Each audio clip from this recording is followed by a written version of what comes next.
So we're going to go through there next. We're going to bring up my presentation, and then the second half of my presentation, actually getting someone that I've known for quite some time, Andrew Hughes, who's got this great property down in Margaret River, on how he's done it as well. So what I'm going to go through is how to get more direct bookings, and I know it's a bit of a bugbear for a lot of hotels that they're just sort of, a lot of their bookings are going through an OTA. So a little bit about what we're going to go through this morning or afternoon, it's going to be very, very soon, is some of the pain points and why people are booking through an online travel agent, not you. Because to me, an online travel agent is the best thing that's ever happened to the industry, because never before has there been an accumulator of all the properties you can see at once time to actually see if they're available and what the cost is as well. So we're going to go through how you can actually use online travel agents to generate more direct bookings. The direct booking framework that a lot of hoteliers use, they get a 60-40 ratio, and we get this all the time. What should your ratio be? It should be about 60% and more direct, 40% OTA. So a little bit about myself. As I said, I was born in the travel industry, not 1960, probably close enough. I know Bradley said he was 40, but you're a bit older, but we're about the same age, I think. But anyway, my father was one of the first people in the travel industry, Sir Caruso, OAM, OBE. He's done a lot of work for charity. He set up one of the first travel agencies and boarding houses back in Brisbane in 1960. So travel's in my blood. Dad's still around. He's 95 this year, Dad. He's on a walker, but when he gets into his little garden with all the herbs, he's still going. He's on his laptop every day because, you know, he's got a few rental properties, and before you see this little old man go in with his singlet, you're one day late with the rent. What he does now, he sends you an abusive email, and he sends those read receipts.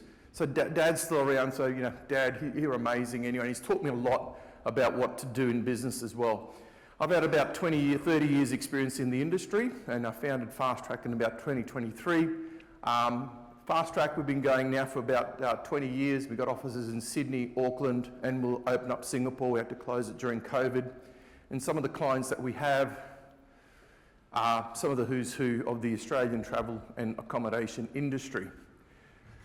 Okay, so this is what's happening again. So before COVID, what happened is that the OTAs were very strong, and then COVID hit, and guess what? No one was booking, so they actually lost a lot of money, and they started becoming weaker. But what's been happening over the last couple of years, because of last year, everybody went really well. We had what we call revenge travel. They got a lot of money from the commissions that you pay out of your own pocket every day and started pouring it into paid media and to make their websites better, and that's a secret, their websites easier to book, and trying to lure you in with loyalty programs as well. So to me, hands up who's got a direct booking strategy, and this could be anything from your guest experience at your hotel through tech, through your website. Anyone got a direct booking strategy? Not many people. Okay, so we'll go through anyway. So think about, if you could actually think about all the commissions that you pay to an online travel agent every month. Imagine if you could actually claw back 10, 20, 30, or even 50%, what that would mean on the online, because I know working with some hotels that come on board with our agency, they're paying an astronomical amount in OTA fees. So to me, on the average, you're paying about 20 to 25% of every booking in commissions, and that's quite a lot if you really think about it. So to me, last year in 2023, hotels paid over $50 billion to online travel agents. No wonder that they're becoming more powerful.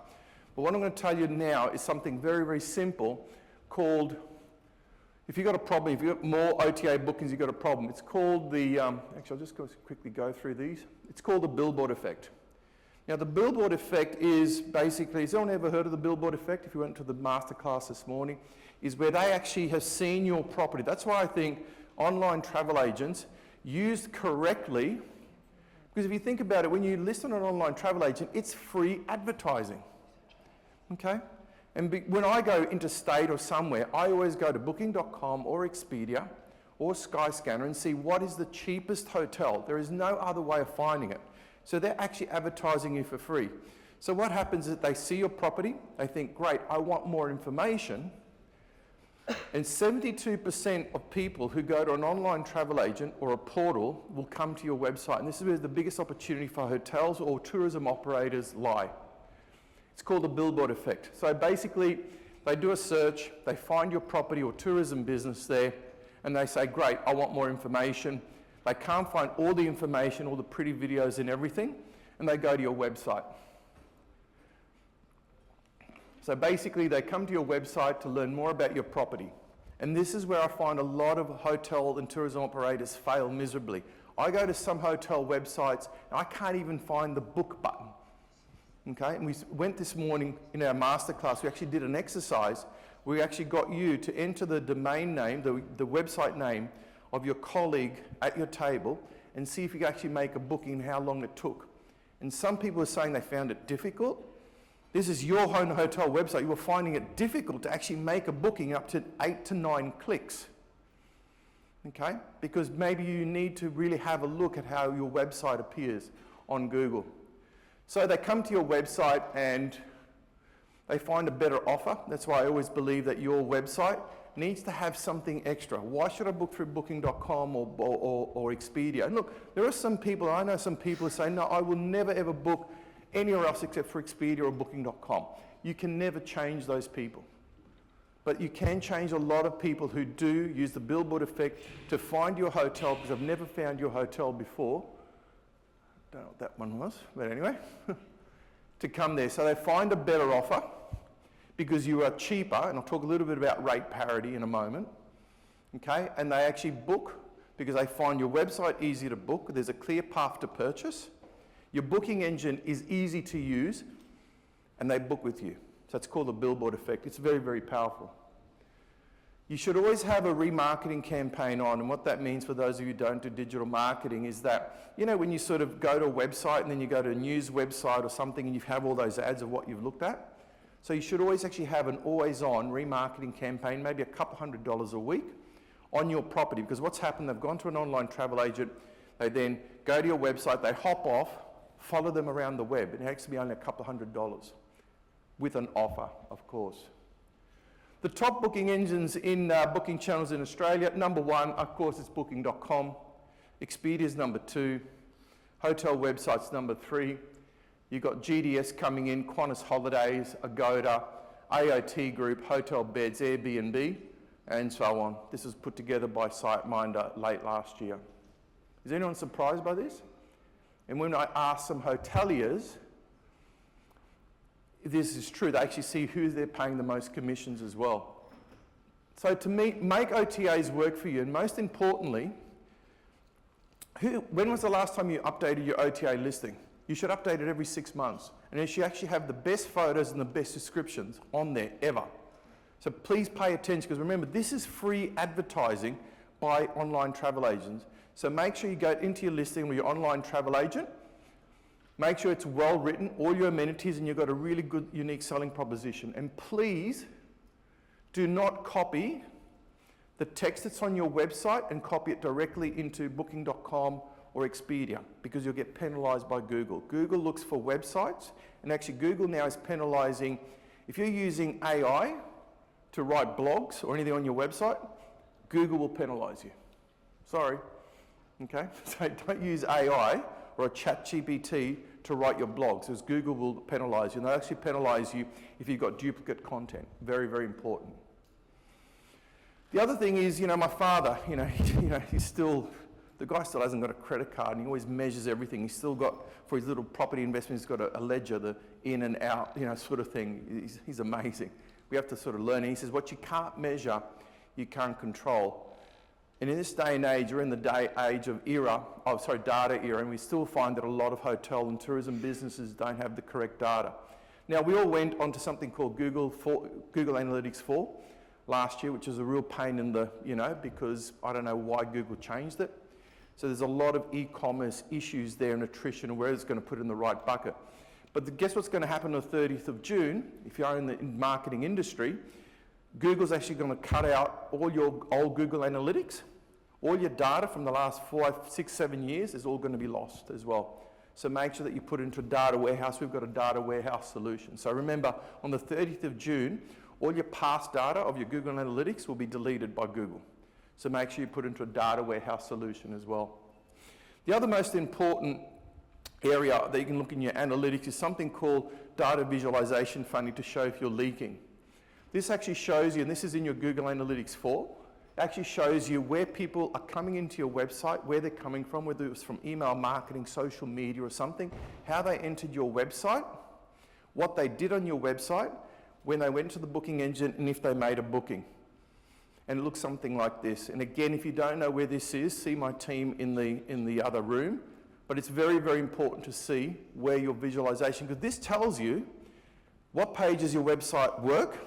It also tells you if your booking engine works. Even if we've changed payment gateways on some clients and they've doubled their bookings. We've changed the booking engine and we've doubled their bookings. So data is so important these days, but you must make sure that you know how to read it correctly as well. Right parity. Look, this is a big one, and I think we had someone talk about it just before, is that still I go to an online travel agent to see what's available. I then go to the hotel website and I find the hotel website is more expensive, the online travel agent. So I ring up reservations of the hotel and you get someone in reservation saying, oh, sorry, they've got a different allocation. We can't beat that or match that price on the OTA. I'm like, you got to be kidding. So I end up booking on the OTA. So make sure, and we'll talk a little bit about with Andrew Hughes in a moment, about rate parity and why it's so important. 27% of hotels and travel companies are being undercut by OTAs and third parties. And 22% of time hotels are more expensive. So watch your rates, and there's a great company, one of our exhibitors, My Lighthouse, or Lighthouse, which is OTA Insights, which will give you an alert if at any one time the OTA is more expensive. But again, train your reservation staff. If they've seen something online, encourage them to make a booking, because I still find it every day. I ring up the hotel and they're saying, hey, can you match the price of an online travel agent? Sorry, we can't. Okay, I'll book for an OTA and you've just lost 20%. Doesn't work. So the other thing is that 39% of website visitors abandon the booking travel process during the browsing phase. On average, the Australian spent 44% more time online than 2022 and 2023.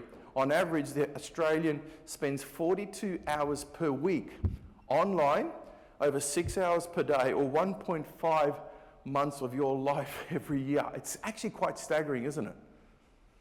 On their phones. The average Australian checks their phone 110 times a day. People who are really addicted, 900 times a day. People are like, oh no, you know there's apps that actually can check that? It's quite scary. What I'm trying to make is that the mobile version of your website needs to be so precise. It needs to be easy, needs to download very, very quickly, because people may find you on social media, go to your mobile, use their mobile, then go home and book it on the desktop. Is very, very important. So to me, getting a high converting website, the average industry website is very important. Also photos. I can't stress the importance of photos. We are selling dreams, and we've only got 0.8 seconds to convince someone to stay on a website, especially on mobile, or scroll down. 0.8 seconds. And that's why I've actually got Maro Rich, who's I think one of the best hotel photographers there are. We don't get commissions, but anything. He's going to do a presentation later this afternoon that one perfect photo is worth 1,000 bookings. We've encouraged some of our clients to update their photos and their double bookings. We are selling dreams, videos, photos, very important. Please invest in them. Who hates this? Anyone getting anxiety? I'll just keep it up there for a while. Okay. 53% of people abandon your website on a mobile if it takes more than 3 seconds. Think about how you browse. So it's important that you actually get a website or hosting that is quite quick, because guess what? You actually lose 1 second delay, you can lose up to 20% of your conversions. So do you see what I'm going through today is a quick presentation of all these very, very, very small things that make part of a small strategy that actually make a big impact as well. The other thing is the hotel industry website should convert, the average is about 1.3%. We try and achieve 3 to 4% as well. Your booking engine is also very, very important. And again, don't be content with whoever you've got. Keep changing booking engines. We've changed booking engines for some clients, and we've doubled it. So make sure you know the booking, because the booking engine is the most important part, not just your website. So to me, that's the most critical part. So play around at different booking engines, and if you need some recommendations, please come talk to us as well. Integrate booking engines as well, like we did on the Regis site many years ago. and do things like, member offers as well. So pop-ups, I hate pop-ups, but they work, okay? So make sure you have pop-ups that give strategically at different times of their browsing history. Exit pop-ups, we worked with Apollo, where they paid on average about $30 to $50 per click. They didn't want to make a booking, they went to click off, we served them a pop-up, hey, here's some more bookings, and they actually got 29% increased conversions. Chatbots, who's used chatbots? Use chatbots, can I tell you, because people need more information, and because they want the increased speed of information, you can actually give them that information. And we've put chatbots on some of our clients' websites and we've increased their conversion by 70%. I won't talk too much about SEO, but it's very, very important, or branded PPC. Meta search is quite important. The one I really want to talk about is reviews, the power of reviews. I think TripAdvisor's having a bit of an identity crisis at the moment. I mean, they're offloading a lot of team members and staff around the world, because what we're finding is that people now are looking at the reviews on an OTA. Can anyone tell me, if you came to the masterclass this morning, what else they're looking at more importantly? Google reviews. Think about how you go buy a product or a restaurant. You always look at the Google reviews. To me, Google reviews and your star rating is becoming more important than TripAdvisor. And we've got statistics on that as well. Social media influence, I won't go too much into it, but it's quite important as well. Look, the top social media platform in Australia is Facebook, YouTube, WhatsApp, Instagram, LinkedIn, Snapchat, Twitter or X, Tinder. Tinder, what? Everyone's like, well, shit, that's not me. Tinder is actually a social media platform, Tumblr, and WeChat as well. So I'd now like to invite on stage Andrew Hughes and have a bit of a fireside chat with him about what he's done. Please welcome on stage Andrew Hughes. Thank you. Yeah, we're sitting down. I've been standing all day, so all right. Andrew, please introduce yourself. What do you do? How do we know each other? Who is that? I'm on, I think, yeah. These days, you'll most likely see me wearing gumboots down in Margaret River. I run a little farm stay down in Margaret River. 9 cottages sit on 12 acres down there. We rescue orphan animals and the like. But prior to this, I used to run the commercial business for the world's largest travel wholesalers, for GTA, for hotel beds, and Torrico through that big merger. And before that, I opened luxury resorts in Dubai, big mega resorts like Atlantis, the Palm, and you opened that, didn't you? Yeah, everything at scale. Prior to this, everything was. That's at a bit of a big sea, like not as even a sea change, it's a country change. I rang up the other day. You were on a tractor. Yeah, true story. I am the ultimate tree changer. I know. Andrew, out of what I just sort of presented, what sort of resonates with you the most? Because you've done it. Tell me a bit about your property. You bought your properties at what, 80 or 90% OTA bookings? Yeah, so we bought our property. We moved from Singapore to Margaret River just before COVID, so a very lucky move. And we have 9 cottages, and back then we were 2% direct, so 98% was indirect. And today, so what's that, 4 and a bit years on, I'm happy to say that we're 92% direct. We run with 2 channels. We're 4.9 out of 5 on Google, so we take care of that customer experience.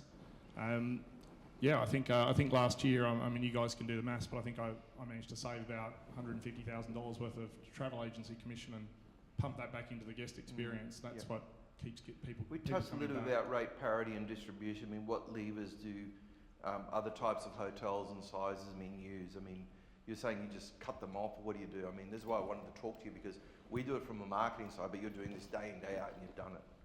Look, I think the first thing is that in reality, I think most hotels can consolidate, or most businesses, not just hotels, food and beverage outlets and like, can consolidate the amount of customers with whom they work, because 90% of the industry buy from each other. So Expedia is the biggest B2B wholesaler in the world, even though they won't say they are. So the question is, can you consolidate, use that time for your guest experience and drive direct business that way? I think before that, though, I think that hospitality businesses need to take a step back and go, well, what's our identity? Who do we want to be? Are we a transactional hotel, or are we a non-transactional or a more hospitality led business? And I think that will influence your overall digital strategy. And I think Caroline said it before. I mean, you can't deny the human connection in all of this. So I think absolutely you need to have the transactional elements, your website in order, your Instagram, your reviews and the like. But it's how you apply that, I think, is really important. I think you made that point before about when you call a hotel, you get really frustrated that if someone can't match a rate, you talk to the reservations. I still can't believe that, honestly. But I think the part of the challenge there, Adrian, is that do most hotels know when their customers are booking? So I can tell you that most of our customers book between 8 p.m. and 11 p.m. at night. Sunday's our biggest booking day of the week. If you know when your customers are booking and then you look at it and you go, well, my best reservation people are working 9 to 5, Monday to Friday, but most of our customers are booking on a Sunday. And so then you get the call patch through to front desk and they're not going to convert that customer. Yeah. That customer's gone. They've gone to booking.com, right? Because they make it easy for them. So knowing when customers are booking. And what about chatbots? Yeah, I think chatbots will continue to play a role. I think to your point before, it's we don't use one currently, but we will. And it's just about making sure that your website experience means that you can answer some of the quick and transactional questions like what time is checkout or check-in when somebody is in the funnel and they're ready to book. Yep. They're there, you've got them, right? So if somebody's on your website right now, if you leak that piece of business, then booking.com or an OTA 9 times out of 10 is going to have a better digital experience than you will. So you're going to get to a stage where you are comparable to a degree, but you're not going to be best in class because you don't have that level of technology behind you. So you need to be able to offset that in other ways, and whether that's the transactional way is price. I'm going to tell you right now that price is just I know for those in the room that think that a flash sale is the only lever they have to drive business. I'll tell you it's not. Price is just one small component, but there are very clever strategies you can put in place to make your website or your booking experience richer. And I think also customer contact. As I said, I stay in a hotel nearly every second week, and I never ever get some sort of a welcome back offer or, this time of year you booked or something, like when we send out an email campaign for some of our clients, we never ever send the same email to 10,000 people because that's called spamming, not the illegal way, because everyone in this room is different. And to me, we send out probably 8 or 9 different versions of that email based on whether they've booked before, if they haven't booked, who they are, and their journey with us. We've actually got a customer journey, and it's actually quite simple to do. So again, that sort of helps. It doesn't necessarily be price, because people are, at the end of the day, people aren't price driven. Otherwise, we'd all be driving, I won't say Holdens, but you know what I mean? We're not price driven at all, and neither people are. It's really what we perceive as value as well. So what have been some of the key drivers to reach such a high volume of direct bookings, Andrew? Because you've done it. So the single biggest benefit that we implemented a couple of years back, we put WhatsApp on our website. WhatsApp? WhatsApp, straight on the website. If you're doing business with international markets, international customers aren't using Australian telco SMS. In fact, 90% of them probably can't even receive an SMS. So if you're busy trying to SMS them from your hotel... How often do you actually monitor that all the time? Or? Yeah, so we use a communication platform. So we have a platform that integrates WhatsApp, email, SMS. Oh, wow. What's the name of it? Instagram, etc. There are a couple of them out there in the marketplace. No one's doing it perfectly, but there's enough there that they basically centralise them all in one inbox so that regardless of how someone enters our ecosystem, we can communicate with them their preferred way. Talk to me about imagery. I brought it up there before where sometimes, we've changed the photos on a client's website and it's actually doubled their bookings and everything like that. We won't launch a campaign or even a website for clients unless we actually have photos that we think are the standard. What has that played with you? I think imagery is everything for us. I'm blessed to say that my wife's a photographer, so that kind of helps with our content. But it's one of the biggest investments you can make. I find it fascinating, right? So if even a small hotelier, if they've got a broken toilet, they call a plumber. But if they've got a poor set of imagery, they don't want to put their hand in their pocket and pay a photographer. It's absolutely nonsensical. So if you think about it, right, if you operate a business, you would never let your real lobby be slovenly and sloppy. If someone breaks a plate like these guys did out there, someone wants to clean it up, right? But how often do we go into our virtual lobby our website and have a little bit of a poke around in there. And there are more eyeballs in our virtual lobby than there are in our real lobby, but we pay more attention to the immediacy of the instant gratification of what's in front of us rather than the abstract. Yeah. Just one last question, because we don't want to get into Bradley's panel, and you can go as long as you want, Bradley, but talk to me about cutting off OTAs in your distribution. I mean, is that being, when should you do it? Well, I think that you can do it in because you've been on both sides. Yeah, I have. Absolutely. I would have sat on stage years ago and preached balanced distribution, right? Which also plays a role. I'm not saying that everyone should sack every OTA, but there are definitely some clever things that you can do to make sure that you're priced competitively and you benefit from the halo effect. But the way you price, I mean, we're better value to book directly, right? So, and I have no fear over an OTA pushing us down a page or whatever, because we know that the customer wants to come and stay with us. And I think restricting supply is a really clever lever, and that might be there's one room type in your hotel that you don't give to any other channel. Yep. And that's the one that you drive through your social. That's the one that people start to show interest in. They come to your website and they go, oh, I want that. You can't, the only way to have it is to come direct. It might be the way you manage your capacities. I give more flexibility to those who book directly. It might be the terms and conditions. It doesn't have to be price. Yeah.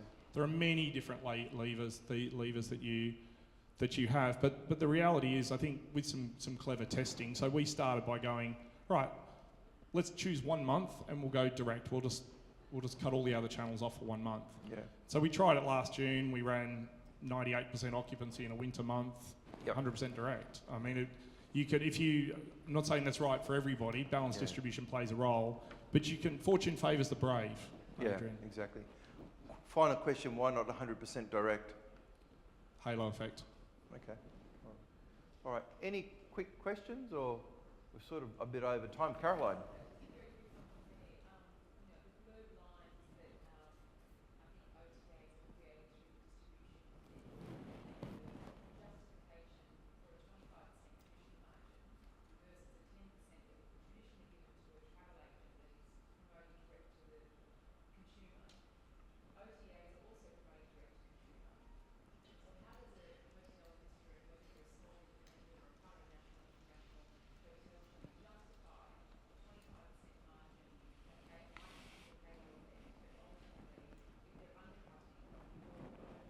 Yeah.